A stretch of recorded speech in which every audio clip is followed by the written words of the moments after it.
मात्र एक बेलपत्री का पत्ता, जिसके भीतर ब्रह्मा भी है, विष्णु भी हैं, शिव भी हैं, और इस बेलपत्री के बीच वाली पत्ती से लेकर जहां दो पत्तियां रहती हैं, उस पत्ती के बीच में जो गैप होता है डंडी का, इसमें 64 योगनियां भी हैं।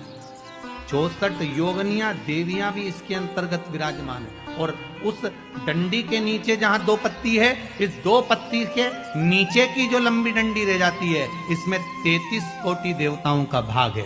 उस डंडी के नीचे जो छोटा सा एक मोटा सा भाग रह जाता है, कई बार आप लोगों ने बेलपत्री को तोड़ा होगा तो नीचे एक मोटा सा भाग रह जाता है, महाराज उसके अंतर्गत सारे तीर्थों का भाव जागृत रहता है। उस बेलपत्री को केवल साधारण ना समझे, शिव को अगर समर्पित कर रहे हैं तो वो संपूर्ण उसी के अंतर्गत,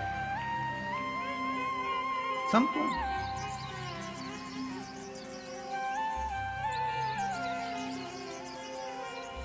केवल आप लोगों ने बेलपत्र अगर कभी शिव जी पे चढ़ी हुई, हम तो कई बार निवेदन करते हैं कि आप उसका सेवन हफ्ते में एक बार, जिसको भी शुगर हो, बीपी हो, थायराइड हो, हफ्ते में एक बार शंकर जी पे चढ़ी हुई बेलपत्र अवधूतेश्वर महादेव के नाम से, कौन से महादेव? अवधूतेश्वर महादेव के नाम से खाना प्रारंभ कर देना चाहिए, हफ्ते में एक बार। और जिसके भी घुटने में प्रॉब्लम रहती है या डॉक्टर ने बोल दिया कि घुटना बदलना पड़ेगा, तो उनके लिए निवेदन है, शिवरात्रि के दिन रात्रि को 12 बजे शंकर जी पे चढ़ी हुई बेलपत्र, भगवान शंकर पर चढ़ी हुई बेलपत्र, शिव जी के मंदिर पर ही बाहर खड़े होकर शिखर का दर्शन कर कर उस बेलपत्र को चबा चबा कर खा लीजिए।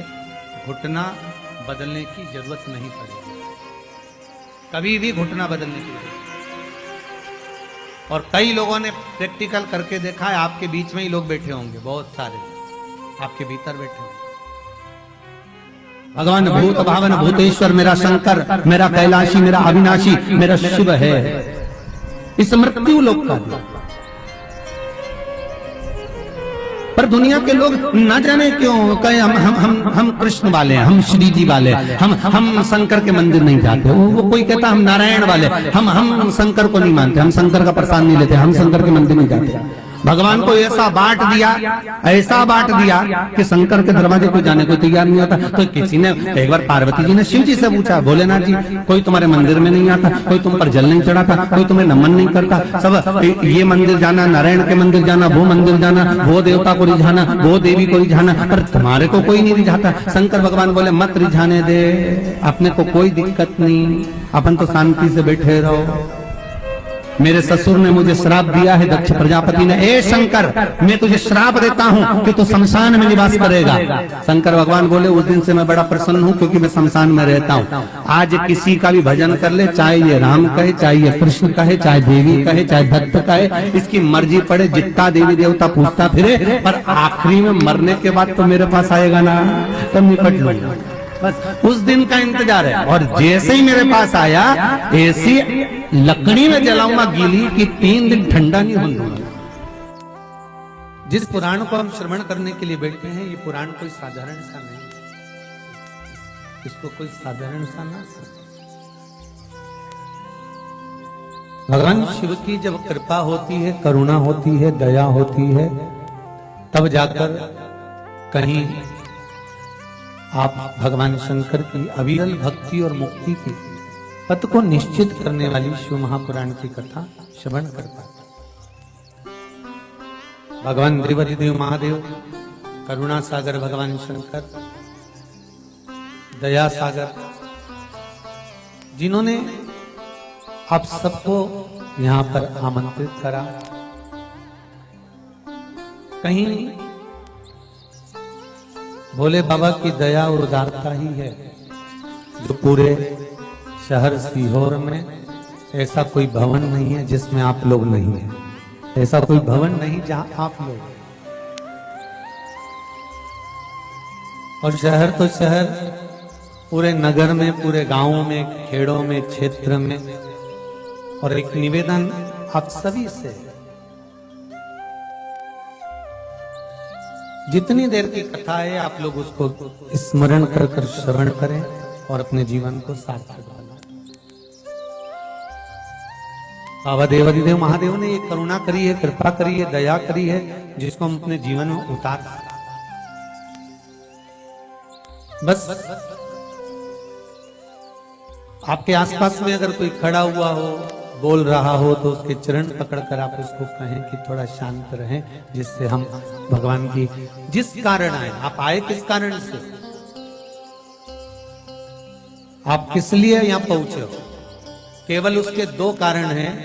एक बाबा देवादिदेव महादेव का प्रसाद स्वरूप रुद्राक्ष चाहिए और दूसरी शिव महापुराण की कथा चाहिए। केवल दो कारण हैं और उसके सिवाय कोई कारण आपके पास में है नहीं। कौन किसके यहाँ आता है जी, किसके बस का है? जो कोई आए जाए, किसके बस का? ये तो देव आदिदेव महादेव की करुणा, कृपा, दया, उदारता है, जिसके बल पर हम भगवान की अविरल भक्ति और मुक्ति का साधन शिव महापुराण कथा का रस स्वादन करते। महाराज शंभो शरणे मांगू घड़ी रे घड़ी, दुख काटो दया करी ने दर्शन आपो। शंभो शरणे मांगू घड़ी रे घड़ी, दुख काटो दया करी ने दर्शन आपो। बाबा से केवल एक निवेदन, एक प्रार्थना और बाबा से केवल एक विनती, हमारे जीवन की एक सार्थक कि तेरा ही दिया मैंने खाया पिया है, तेरा शुक्रिया है, तेरा शुक्रिया है।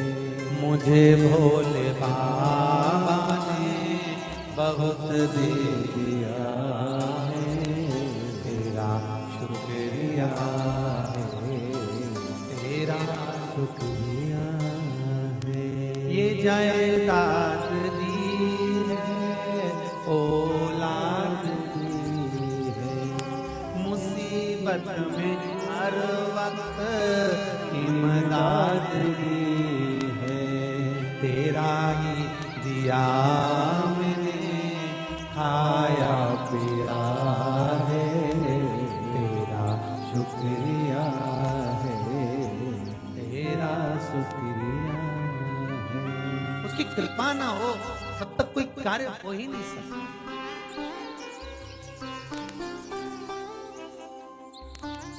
संसार में आने के बाद देखिए, अगर भगवान के होना है, परमात्मा के अगर हमको होना है, तो थोड़ा सा तो जीवन में कष्ट। वैकुंठ चतुर्दशी का जो दिन है महाराज, इस दिन रात्रि को 11 बजे से लेकर 12:30 के बीच में दीपदान होता है और 14 दिए का दान होता है। इसमें 14 दीप का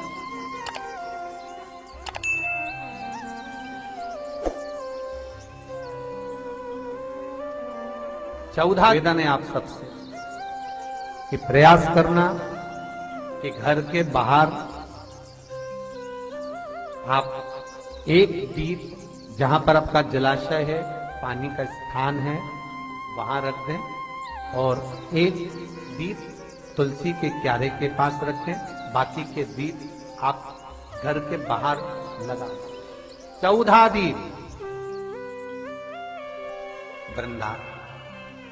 वृंदा की आंखों से आंसू बह रहे हैं, नैनों से नीर बह, और वृंदा ने उसी समय भगवान शंकर को बुलाया, भोलेनाथ पधारो पधारो। शिव सामने वृंदा, तेरे पति ने जो उपद्रव मचाया था, जहां जहां मंदिर, देवालय, तीर्थ, व्रत सब खंडित कर दिए। जो ब्राह्मण पूजन करने बैठते थे तेरा पति जलंधर, उनके प्राणों को हर लेता था। वृंदा, कहीं किसी गांव में अगर भोजन और भंडारा होता था तो तेरा पति उसमें कुछ गलत पदार्थ मिला देता था।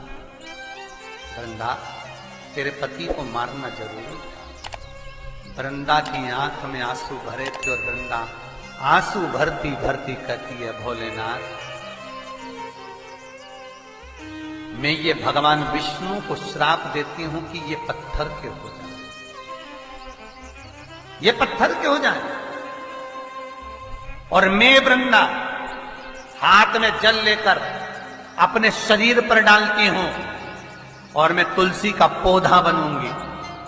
पर भोलेनाथ, हे शंकर, हे शंभु, हे त्रिकालदर्शी, हे कैलाशी, मैं तुलसी कभी आप पर नहीं चढ़ूंगा। केवल वर्ष में एक दिन होगा बैकुंठ चतुर्दशी का दिन, जिस दिन भगवान का हरिहर मिलन होता है। बैकुंठ चतुर्दशी दीपावली के बाद में आती है, पूर्णिमा के पहले, कार्तिक पूर्णिमा जो आएगी बैकुंठ। और इस बैकुंठ चतुर्दशी का बड़ा महत्व है साहब। जो बच्चे पढ़ने में कमजोर होते हैं, विद्या में कमजोर होते हैं, जिनकी चित्तवृत्ति कमजोर होती है, जो उनको माता पिता बार बार कहते पढ़ पढ़ पढ़ और बच्चा पढ़ता नहीं है, उनका दिमाग, उनकी चित्तवृत्ति खेलने में लगी रहती है, चिड़चिड़े रहते हैं, उन बच्चों के लिए शिव महापुराण कहती है बैकुंठ चतुर्दशी